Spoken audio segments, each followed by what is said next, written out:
Emisor Podcasting. Alexei Navalny es un político opositor ruso conocido por la opinión pública de su país como uno de los principales denunciantes de la corrupción gubernamental y sus vínculos con las grandes fortunas rusas, el narcotráfico y las redes paraestatales de espionaje y represión política. En agosto de 2020 fue envenenado con la toxina Novichok y casi muere. Apodado por la revista Time como el Erin Brockovich ruso, recurrentemente llama a manifestaciones contra el poder. Lo que se sospecha ser un último intento en contra de su salud no es una novedad para Alexei Navalny. El líder de opinión ya había sido hospitalizado varias veces por supuestos envenenamientos. En 2017 le esparcieron un desinfectante cuando salía de su despacho en Moscú. En 2019, mientras estaba en la cárcel, afirmó haber sido envenenado. Fue hospitalizado, pero las autoridades aseguran que fue una simple reacción alérgica. Una investigación periodística del grupo Bellingcat y CNN descubrió evidencia de que el Servicio Federal de Seguridad rusa formó un equipo de élite especializado en venenos que se ocupó de seguirlo. Cuando el presidente ruso Vladimir Putin fue confrontado con esta información durante una conferencia de prensa, respondió que no se trataba más que de una invención de la inteligencia estadounidense. Si los servicios secretos rusos hubiesen estado de verdad tras Navalny para envenenarlo, agregó, habrían terminado el trabajo. Soy el emisor Rafael Cavada y en este episodio de Corresponsal abordaremos la figura de Vladimir Vladimirovich Putin, uno de los grandes autócratas de la actualidad, el zar de la Rusia postcomunista, el jefe de Estado de quien depende el mayor arsenal nuclear del mundo, el ex espía soviético de quien se dice que sigue liderando operaciones globales en las sombras, desde acciones en terreno hasta vastas operaciones digitales de filtración y desinformación.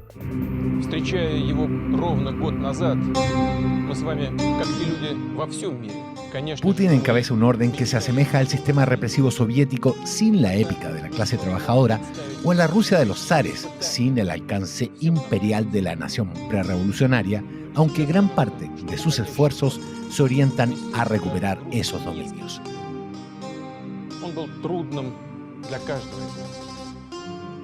Se encuentra a 7 años de igualar el tiempo que Stalin estuvo en la conducción de la Unión de Repúblicas Socialistas Soviéticas. Gracias a la reforma constitucional sobre reelección perpetua que logró aprobar en 2020, nada legal le impedirá mantenerse en el poder por más tiempo que el sanguinario secretario general comunista.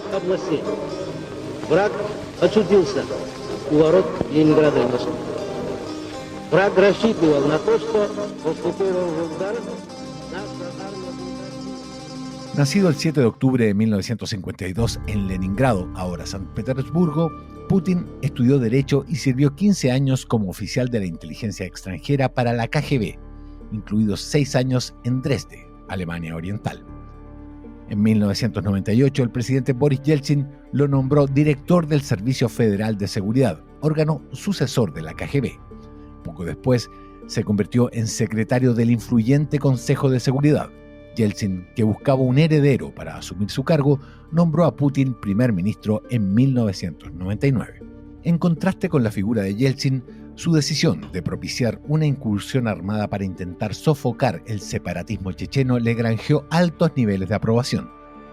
Putin proyectaba la autoridad y la decisión de las que carecía el primer presidente de la Federación Rusa. Cuando Yeltsin renunció al cargo el 31 de diciembre de 1999, nombró a Putin como presidente en funciones. Su mandato se validó en las urnas en marzo de 2000.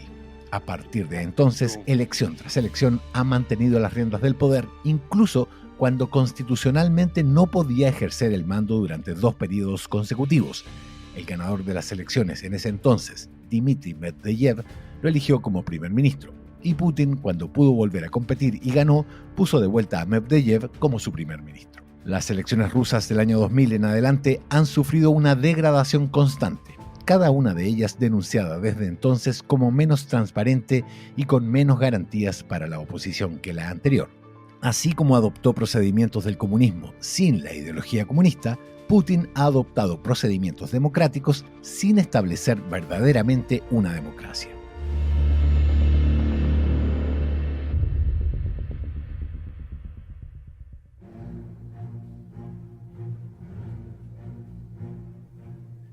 La agente de Putin es un libro de la periodista Catherine Belton que el New York Times incluyó en su lista de los mejores del 2020. En él, la autora describe al jefe de Estado ruso como una figura sombría, no particularmente creativa o carismática, pero hábilmente capaz como el agente de la KGB que alguna vez fue.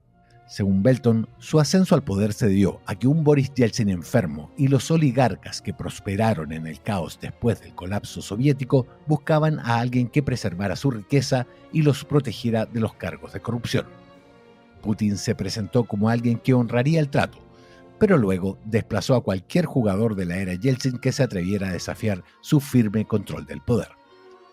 Los magnates de los medios como Boris Berezovsky y Vladimir Gusinsky fueron despojados de sus imperios y huyeron del país. El magnate Boris Berezovsky cayó en desgracia en Rusia tras el ascenso al poder de Vladimir Putin en el año 2000. Este le desposeyó de todo su poder y fortuna. Berezovsky había sido un hombre fuerte del Kremlin hasta el momento. A partir de entonces se exilió en Gran Bretaña. El aumento del número de prisioneros políticos en Rusia preocupa al grupo de los liberales del Parlamento Europeo, y por ello ha organizado un seminario este miércoles en el 50 cumpleaños de Mikhail Jodorkovsky, el caso más mediático. En 2004, Mikhail Jodorkovsky, en su momento el hombre más rico de Rusia, con una participación mayoritaria en el productor de petróleo Yukos, fue enviado a un campo de prisioneros de Siberia durante 10 años. Putin ha presidido el país y sus recursos como un zar reforzado por un grupo de oligarcas amistosos y agentes del servicio secreto. Catherine Belton identifica una estructura de poder que trasciende las formas institucionales a las que bautiza como capitalismo de la KGB, una forma de acumulación de riqueza diseñada para servir a los intereses de un Estado ruso que ella llama implacable en su alcance. Putin permitió e incluso alentó a los oligarcas a acumular vastas fortunas personales a cambio de que desviasen algo de dinero de sus empresas hacia lo que en ruso se llama obschak, una especie de fondo común ilícito de donde se obtienen los recursos para proyectar la imagen de una Rusia poderosa en el escenario mundial. Russia, if you're listening, I hope you're able to find the 30,000 emails that are missing. La gente de Putin termina con un capítulo sobre Donald Trump y lo que Belton llama la red de agentes de inteligencia rusos, magnates y asociados del crimen organizado que lo ha rodeado desde principios de los 90. El hecho de que Trump se sintiera abrumado con frecuencia por las deudas brindó una oportunidad a quienes tenían el efectivo que necesitaban desesperadamente. Belton documenta cómo la red utilizó acuerdos inmobiliarios de alto nivel para lavar dinero y evadir las regulaciones bancarias más estrictas después del 11 de septiembre.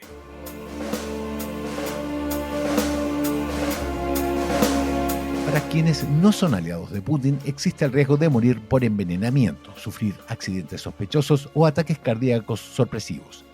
Si te cruzas con Vladimir Vladimirovich Putin, no hay lugar seguro para ti en la Tierra, escribió en un libro sobre la Rusia actual la investigadora de BuzzFeed, Heidi Blake. Miles de manifestantes protestan hoy en el centro de Moscú, unos 100.000 según los organizadores, en una marcha contra el presidente Vladimir Putin. Ya en su primer año como presidente, Putin lanzó un esfuerzo mayoritariamente exitoso para sofocar el movimiento de protesta en su contra. Los líderes de la oposición fueron encarcelados y las organizaciones no gubernamentales que recibieron fondos del exterior fueron etiquetadas como agentes extranjeros. El 27 de febrero de 2015, el líder opositor Boris Nemtsov, quien participó en el gobierno de Boris Yeltsin, fue asesinado a tiros a la vista del Kremlin, pocos días después de que se pronunció contra la intervención rusa en Ucrania. Flores y una foto del asesinado en el lugar del crimen. Mucha gente se detiene al pasar. El lugar es como una herida. Nemtsov paseaba junto a una joven ucraniana cuando le dispararon en torno a las 11:15 de la noche. Fue alcanzado por 4 balas por la espalda. Según la policía, el autor disparó desde un vehículo y se dio a la fuga. Todo apunta a un asesinato por encargo. En enero de 2016, una investigación pública británica implicó oficialmente a Putin en el asesinato en 2006 del ex oficial del Servicio de Seguridad Federal Alexander Litvinenko. Litvinenko, que se había pronunciado en contra de los vínculos del gobierno ruso con el crimen organizado, fue envenenado con polonio 210 mientras bebía té en el bar de un hotel de Londres. Gran Bretaña ordenó la extradición de los 2 hombres acusados de ejecutar el asesinato, pero ambos negaron su participación y uno, Andrei Lugovoy, elegido miembro de la Duma, el Parlamento ruso, gozaba de inmunidad parlamentaria. Antes de que intentaran matarlo por envenenamiento, el mismo Alexei Navalny había sido encarcelado repetidamente desde que surgiera como figura política en las protestas rusas del año 2011.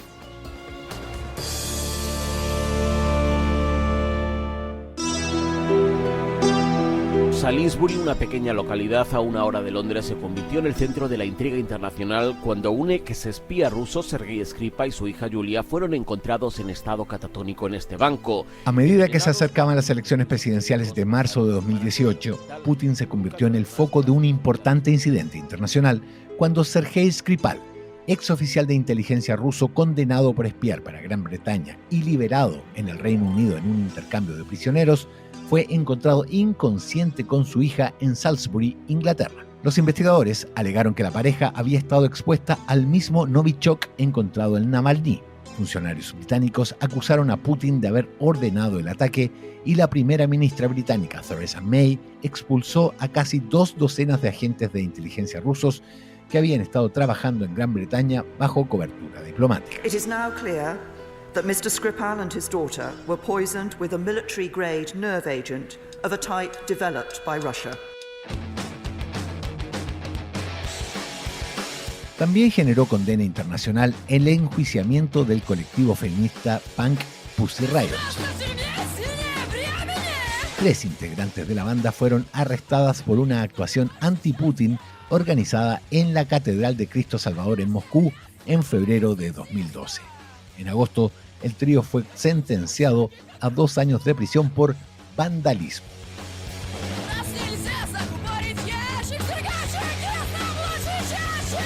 Putin mantiene el poder y el orden al costo que sea. Quedó tempranamente claro en octubre de 2002 cuando separatistas chechenos tomaron un teatro en Moscú y amenazaron con matar a todos los que estaban adentro. Él respondió ordenando a las fuerzas especiales que asaltaran el teatro Dubrovka. Durante la operación murieron unos 130 rehenes, principalmente como resultado de la inhalación de un gas liberado por las fuerzas de seguridad para someter a los terroristas. En el frente externo, propició el enfrentamiento con Ucrania y la anexión de Crimea, luego de que la célebre rebelión ucraniana de 2014, registrada en el popular documental Invierno en Llamas, derrocó al presidente prorruso Viktor Yanukovych. En abril de 2014, grupos de hombres armados no identificados, equipados con equipos rusos, tomaron edificios gubernamentales en todo el sureste de Ucrania, lo que provocó un conflicto armado con el gobierno de Kiev. Putin se refirió a la región como Novorossiya o Nueva Rusia, evocando reclamos de la era imperial, y aunque todos los signos apuntaban a la participación directa de Rusia en la insurgencia, negó rotundamente haber participado en la lucha. Fueron los rusos. Los investigadores no tienen ninguna duda. El misil que en 2014 derribó un avión de pasajeros de Malaysia Airlines en el este de Ucrania fue lanzado el 17 de julio de 2014, el vuelo MH17 de Malaysia Airlines, que transportaba a 298 personas, se estrelló en el este de Ucrania y la evidencia abrumadoramente indicó que había sido derribado por un misil tierra-aire de fabricación rusa disparado desde el territorio controlado por los rebeldes. Rusia se convirtió en un participante activo en la guerra civil siria cuando aviones de ese país atacaron objetivos cerca de las ciudades de Homs y Hama.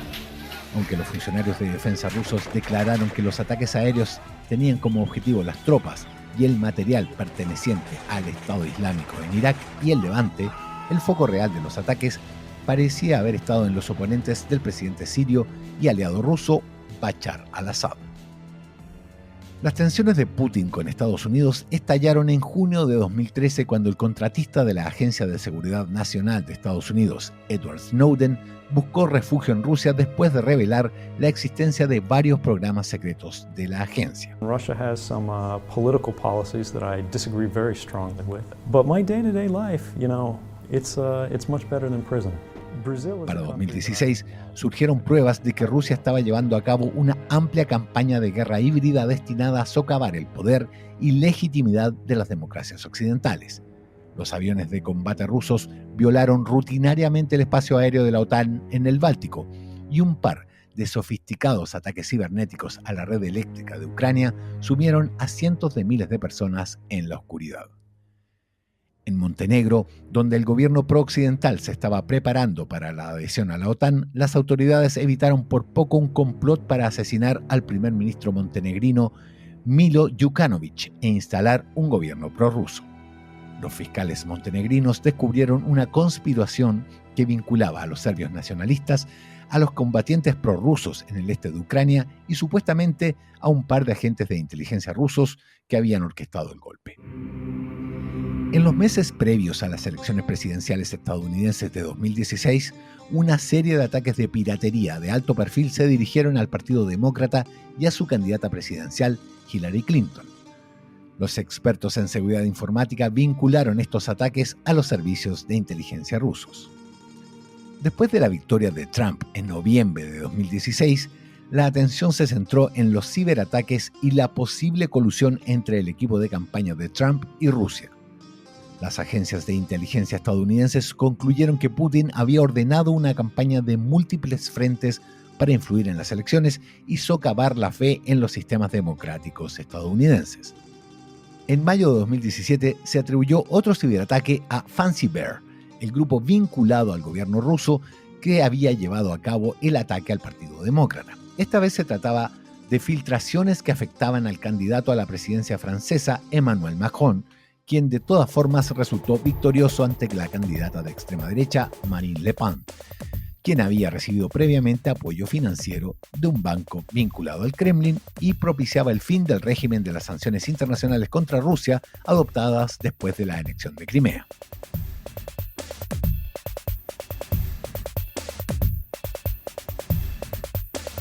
Los escenarios donde se asoma la sombra de Putin pueden ser físicos o virtuales. Todo en él es maniobra y procedimiento, un andamiaje sin sustento ideológico ni programático que no pasa de una retórica inflamada de nacionalismo y añoranza de gloria imperial. A torso desnudo y montado sobre un oso, como suele aparecer en una imagen que incluso adorna poleras para turistas de visita en Rusia, su figura juega con el imaginario de la mezcla de resedumbre, arrojo y también una extravagancia irracional atribuida al carácter ruso. La proyección de esos rasgos a la política interna de su país y al tablero de las relaciones internacionales lo han convertido en un personaje con alto poder de inflamación. Putin es sin duda uno de los principales artífices del mundo convulso y revuelto en el que vivimos hoy, al lado del cual incluso la Guerra Fría que lo crió parece un remanso de certidumbres.